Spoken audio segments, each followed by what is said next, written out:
So at the moment, it appears a number of you want to hear my 2 centennials on the latest teen romance, The Perfect Date, but I don't really feel like it. So instead, let's travel back in time to what might be the catalyst of the Noah Centineo Netflix subgenre, SPF 18, which, to be fair, has been even more highly requested for even longer than The Perfect Date. It's true. You guys have been bringing it up to me for a long time, and a couple other YouTubers I like have made videos about it. But despite it earning this reputation as a bad, well-hated movie, and even though our Lord and Savior Noah himself shaded it on Twitter, I never thought it looked too egregious. I thought y'all were being dramatic. Nevertheless, I sat down to watch it the other day, and now I know not to doubt you. It is certainly garbage, but not garbage in the way things are usually garbage. This film takes on its own brand of strange alien badness that it almost makes me want to give it credit for at least being unique. It's not every day a movie is released that has no plot. You know, they really tried something, and even though I dislike it, it's not with the same vitriol with which I might hate something else. It leaves you with this "who made this and why" feeling that I don't know I've ever had before, and even in researching that question, I couldn't find much. The only cast interview is one where they talk about turning 18. My 18th birthday. It's pretty useless. The director and writer has no other credits on his IMDb, but is apparently a multimedia artist, writer, and eyewear designer. He's also clearly well connected in Hollywood, which is probably how Keanu Reeves, Molly Ringwald, and Pamela Anderson got roped into it. The celebrity cameos are the only thing this movie has going for it, if we're being honest. Even the YouTube trailer doesn't bother to list the names of the actual character actors. The only reason it's gathered some attention now is the newfound popularity of Peter Kavinsky, so I guess it has Jenny Han to thank. Besides our old pal Alex Israel, who I could only find one quote about the movie from, the other name attached is Michael Burke, who apparently specializes in making movies about people on beaches. I guess what I'm saying is that it's a movie that's existence doesn't seem warranted by a good idea or even a good opportunity to make money. It seems to me like the director made a couple phone calls and was somehow allowed to make a movie about nothing and nobody. An hour of nothingness that I'm going to try to break down for you in this video, but first, a word from our sponsor, which is Clue! Not the board game, but the period tracking app, which you can download using the link in the description or by searching CLUE on the App Store. I think my dog is doing something in the hallway. You want to be in my Clue ad?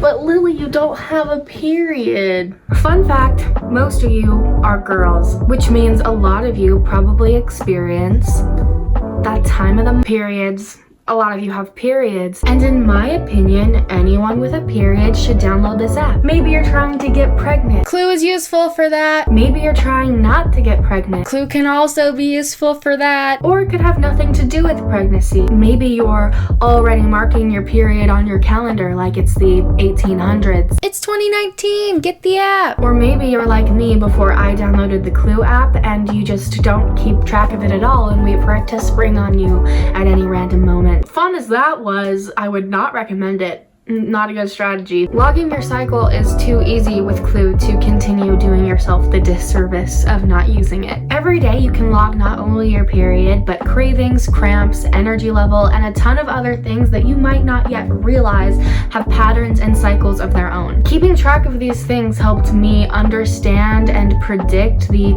small and large inconveniences that come with simply having a human body. It is important to note though that Clue is not a contraceptive, and even though it has a lot of helpful health information, if you have a health concern, you should see your doctor. So download Clue, again, link in the description.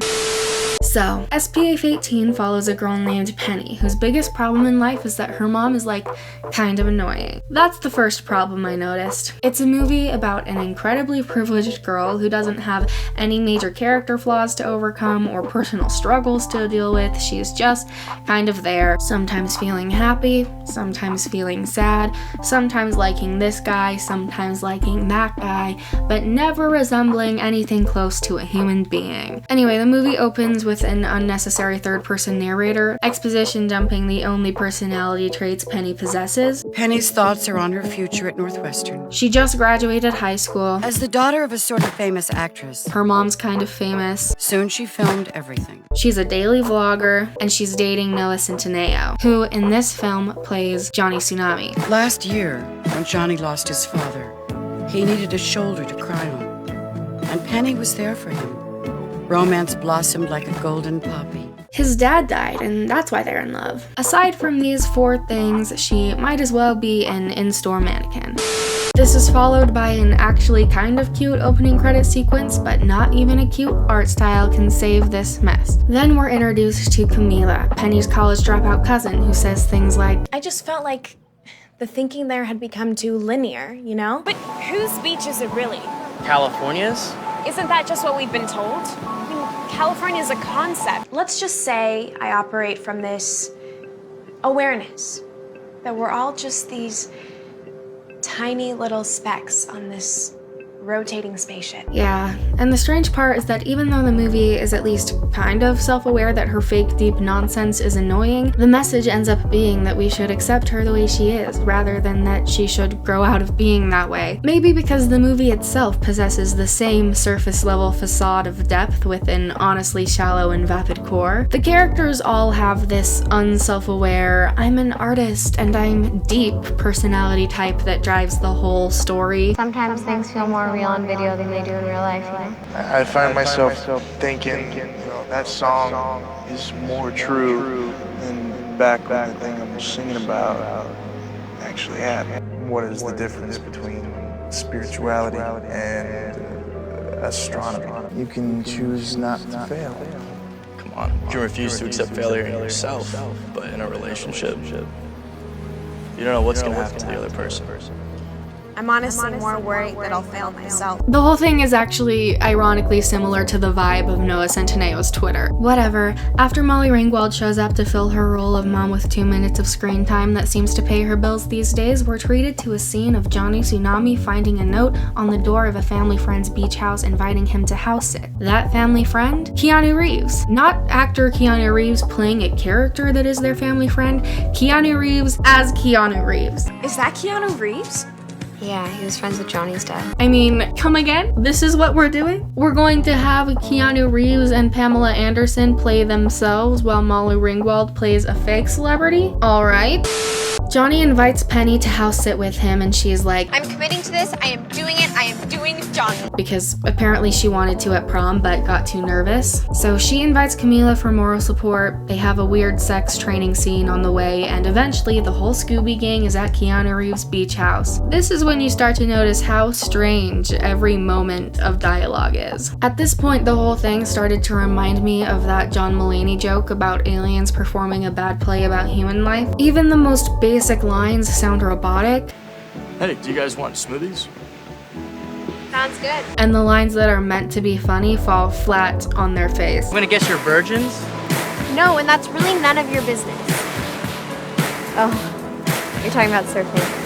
Anyway, randomly, they decide to have a prom do-over and dance around the living room for an annoyingly long time. For some reason, Keanu Reeves has a disco ball in his living room. Good for him. Then, while Penny and Johnny Tsunami hook up, Camila sees a guy skinny dipping. Only, he wasn't skinny dipping. I thought it was the perfect time to renew my faith in the Lord. Regular old baptism. And that's not a joke. First of all, that's not how baptisms work in any religion I know of. It's more of a one-time thing, and you can't just do it yourself on a whim in the ocean naked. Second of all, it turns out this is our 4th relevant character, Ash, a country music guy that's mad at his label for not letting him be a real artist. He ran away to Malibu where he meets these guys and doesn't tell them he's an up-and-coming celebrity. Now that the Fantastic Four are all stationed at Keanu Reeves' beach house, any semblance of a plot the movie did have flies out the window. From now on, the plot is just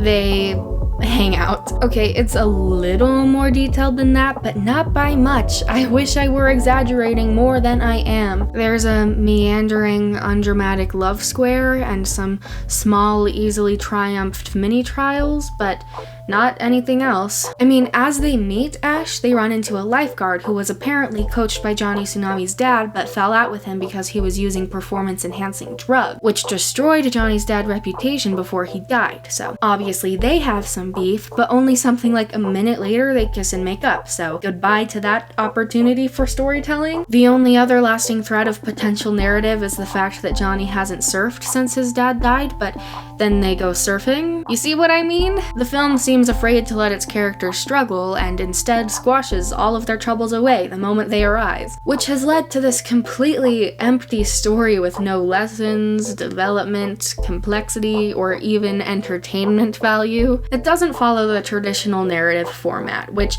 doesn't always have to be a bad thing, but to break tried and true rules like having acts and following the dramatic structure, you must be an incredibly talented and/or seasoned filmmaker. For a directorial debut from a guy with no other credits to his name, this movie thought it could be something it is not. I think that's what makes me dislike it most. I hate a lot of movies because they're dumb, because they're unrealistic, because they're annoying, but at least most of them know what they are. They don't think they're more clever than they are, and they at least have stories. SPF 18 comes off like a student film that somebody accidentally put on Netflix. Anyway, where was I? They do this little surfing montage to some groovy tunes.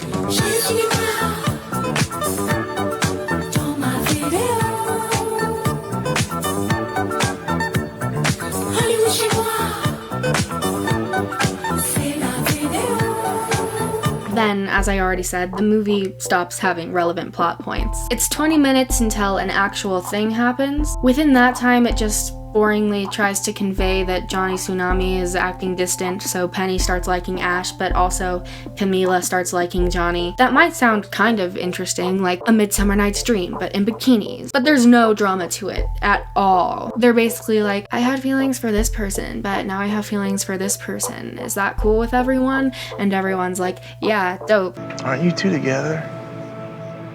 There was something going on, but it was always just a something. And I'll get a ride home with Ash. Ash, huh? And if you have a thing for Johnny, face up to him too. Clearly, you and Ash have hit it off. I'm not blind. And clearly, I've been distant. You're looking at Pacific Coast High's best former couple. Most likely to stay friendly exes. Which in real life sounds like a pretty healthy way to go about things, but the movie keeps accidentally forgetting to be entertaining. I don't need the guys to fist fight or anything, but can someone like cry or have human emotions? No? Okay. There's also a dragged out sequence in which Camila goes to a surf shop and designs an irrelevant wetsuit. Why are we doing this? The next event that actually matters is that Penny takes a video of Ash performing and uploads it to YouTube, which is obviously bad because he's like a pop star on the run. So then his record label sends her a cease and desist and threatens to sue her. Listen, I don't know much about anything, but I do know about the copyright system on YouTube. Girl, nobody is threatening to sue you. You just got demonetized like your old pal Julia. So now Ash is mad at Penny, and I was like, huzzah, an actual storyline emerges, but it doesn't last long. Believe me. Only one thing happens before the drama is quickly resolved, and it's this strange detour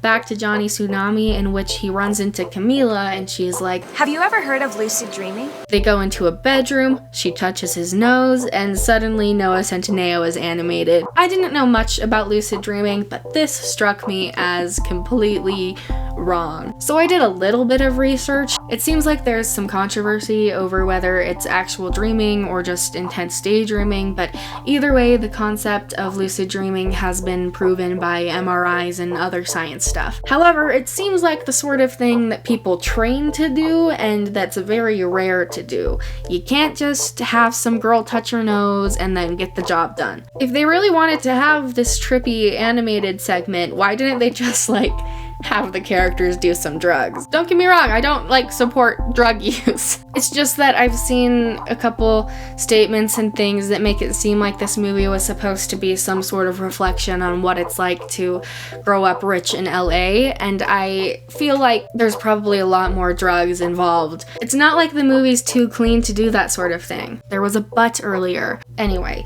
when he wakes up, Camila kisses him, and it doesn't seem like a very good or romantic experience for either of them. Is that the final step in lucid dreaming? No, that was an actual real-time kiss, because it felt like we had this vibe. You get vibes with every living, breathing person you meet, right? Hope you're not suggesting that I should feel bad about being myself. No, it's just hard to take you seriously. So it's kind of weird that they end up together in like a couple minutes, but what do I know? The movie pretty much comes to an end after that. The crew makes a little music video for a song Ash's label doesn't own. His fans get all riled up and convince his label to let him make real music, and they run off into the sunset. Keanu Reeves also finally appears for a cameo. What happened to my disco ball?